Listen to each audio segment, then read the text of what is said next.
بسم اللہ الرحمن الرحیم۔ تابوت سکینہ۔ تابوت سکینہ کیا ہے؟ یہ شمشاد کی لکڑی کا ایک صندوق تھا جو حضرت آدم علیہ السلام پر نازل ہوا تھا۔ یہ آپ کی آخری زندگی تک آپ کے پاس ہی رہا، پھر بطور میراث کے یک بعد دیگرے آپ کی اولاد کو ملتا رہا، یہاں تک کہ یہ حضرت یعقوب علیہ السلام کو ملا، اور آپ کے بعد آپ کی اولاد بنی اسرائیل کے قبضے میں رہا، اور حضرت موسیٰ علیہ السلام کو مل گیا تو آپ اس میں تورات شریف اور اپنا خاص سامان رکھنے لگے۔ یہ بڑا ہی مقدس اور بابرکت صندوق تھا۔ بنی اسرائیل جب کفار سے جہاد کرتے تھے اور بنی اسرائیل جب کفار کے لشکروں کی کثرت اور ان کی شوکت دیکھ کر سہم جاتے اور ان کے سینوں میں دل دھڑکنے لگتے تو وہ اس صندوق کو اپنے آگے رکھ لیتے تھے،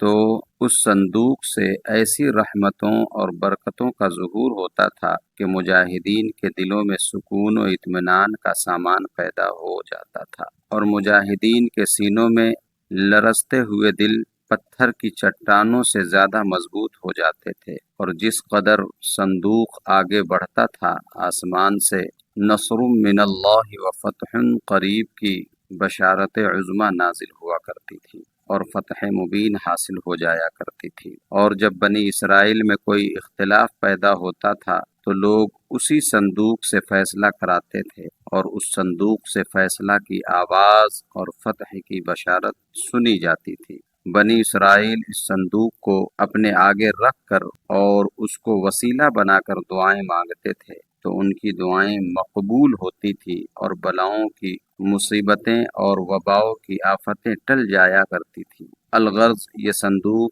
بنی اسرائیل کے لیے تابوت سکینہ اور برکت و رحمت کا خزینہ تھا، اور نصرت خداوندی کے نزول کا نہایت مقدس اور بہترین ذریعہ تھا۔ مگر جب بنی اسرائیل طرح طرح کے گناہوں میں ملوث ہو گئے اور ان لوگوں میں معاصی اور طغیان اور سرکشی و عصیان کا دور دورہ ہو گیا تو ان کی بدعمالیوں کی نحوست سے ان پر خدا کا یہ غضب نازل ہو گیا کہ قوم عمالقہ کے کفار نے ایک لشکر جرار کے ساتھ ان لوگوں پر حملہ کر دیا، اور ان کافروں نے بنی اسرائیل کا قتل عام کر کے ان کی بستیوں کو تباہ و برباد کر ڈالا، اور عمارتوں کو توڑ پھوڑ کر سارے شہروں کو تہس نہس کر ڈالا، اور اس متبرک صندوق کو بھی اٹھا کر لے گئے، اور اس مقدس تبرک کو نجاستوں کے کوڑے خانے میں پھینک دیا۔ لیکن اس بے ادبی کا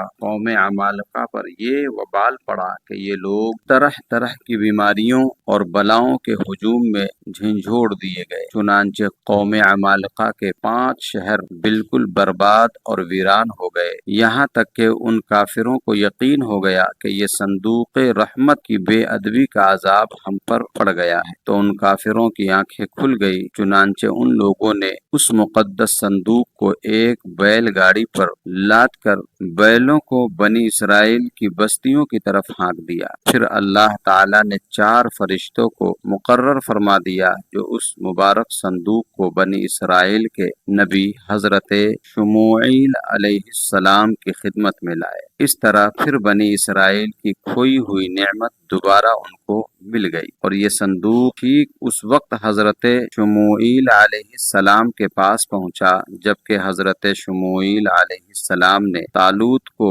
بادشاہ بنا دیا تھا، اور بنی اسرائیل طالوت کی بادشاہی تسلیم کرنے پر تیار نہیں تھے، اور یہی شرط ٹھہری تھی کہ مقدس صندوق آ جائے تو ہم طالوت کی بادشاہی تسلیم کر لیں گے۔ چنانچہ صندوق آ گیا اور بنی اسرائیل طالوت کی بادشاہی پر رضامند ہو گئے۔ تابوت سکینہ میں کیا تھا؟ اس مقدس صندوق میں حضرت موسیٰ علیہ السلام کا عصا اور ان کی مقدس جوتیاں، اور حضرت ہارون علیہ السلام کا عمامہ، حضرت سلیمان علیہ السلام کی انگوٹھی، تورات کی تختیوں کے چند ٹکڑے، کچھ من سلوہ، اس کے علاوہ حضرات انبیاء کرام علیہم السلام کی صورتوں کے ہیلے وغیرہ سب سامان تھے۔ قرآن مجید میں خداوند قدوس نے سورہ بقرہ میں اس مقدس صندوق کا تذکرہ فرماتے ہوئے ارشاد فرمایا، وقال لهم نبیہم ان آیت ملکہ ان یأتیکم التابوت فیہ سکینۃ من ربکم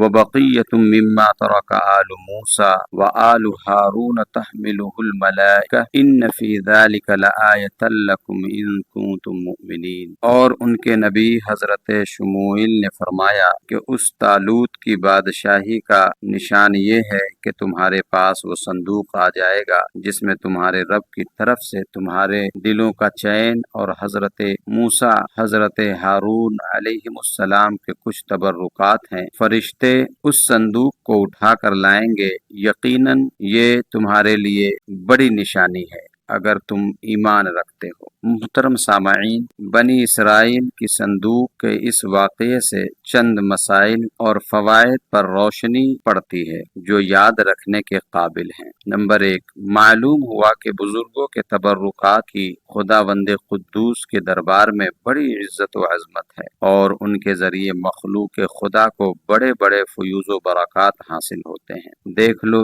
اس صندوق میں حضرت موسیٰ علیہ السلام کی جوتیاں، آپ کا عصا اور حضرت ہارون علیہ السلام کی پگڑی تھی، تو اللہ تعالیٰ کی بارگاہ میں یہ صندوق اس قدر مقبول اور مکرم و معظم ہو گیا کہ فرشتوں نے اپنے نورانی کندھوں پر اٹھا کر حضرت شموئیل علیہ السلام کے دربار نبوت میں پہنچایا، اور خداوند قدوس نے قرآن مجید میں اس بات کی شہادت دی کہ فیہ سکینۃ من ربکم، یعنی اس صندوق میں تمہارے رب کی طرف سے سکینہ یعنی مومنوں کے قلوب کا اطمینان اور ان کی روحوں کی تسکین کا سامان تھا۔ مطلب یہ کہ اس پر رحمت الہی کے انوار و برکات کا نزول اور اس پر رحمتوں کی بارش ہوا کرتی تھی۔ تو معلوم ہوا کہ بزرگوں کے تبرکات جہاں اور جس جگہ بھی ہوں گے، ضرور ان پر رحمت خداوندی کا نزول ہوگا، اور اس پر نازل ہونے والی رحمتوں اور برکتوں سے مومنین کو سکون قلب اور اطمینان روح کے فیوز و برکات ملتے رہیں گے۔ دوسری چیز، جس صندوق میں اللہ والوں کے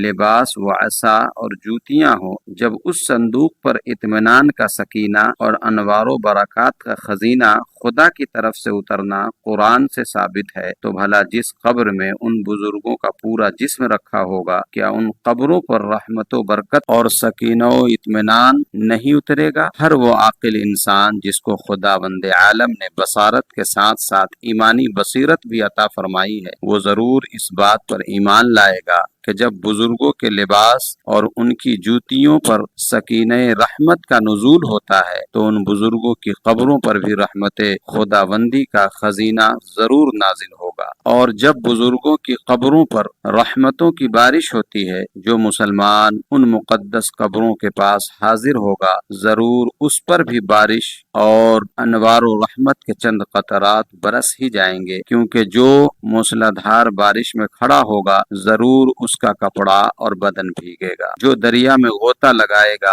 ضرور اس کا بدن پانی سے تر ہوگا، جو عطر کی دکان پر بیٹھے گا ضرور اس کو خوشبو نصیب ہوگی۔ تو ثابت ہو گیا کہ جو بزرگوں کی قبروں پر حاضری دیں گے ضرور وہ فیوز و برکات کی دولت سے مالا مال ہوں گے، اور ضرور ان پر خدا کی رحمتوں کا نزول ہوگا جس سے ان کے مصائب و آلام دفع ہوں گے اور دین و دنیا کے فوائد و منافع حاصل ہوں گے۔ نمبر 3، یہ بھی معلوم ہوا کہ جو لوگ بزرگوں کے تبرکات یا ان کی قبروں کی اہانت و بے ادبی کریں گے، وہ ضرور قہر قہار اور غضب جبار میں گرفتار ہوں گے، کیونکہ قوم عمالقہ نے جنہوں نے اس صندوق کی بے ادبی کی تھی، ان پر ایسا قہر الہی کا پہاڑ ٹوٹا کہ وہ بلاؤں کے ہجوم سے بلبلا اٹھے، اور کافر ہوتے ہوئے انہوں نے اس بات کو مان لیا کہ ہم پر بلاؤں اور وباؤں کا حملہ اسی صندوق کی بے ادبی کی وجہ سے ہوا ہے۔ چنانچہ اسی لیے ان لوگوں نے اس مقدس صندوق کو بیل گاڑی پر لاد کر بنی اسرائیل کی بستی میں بھیج دیا،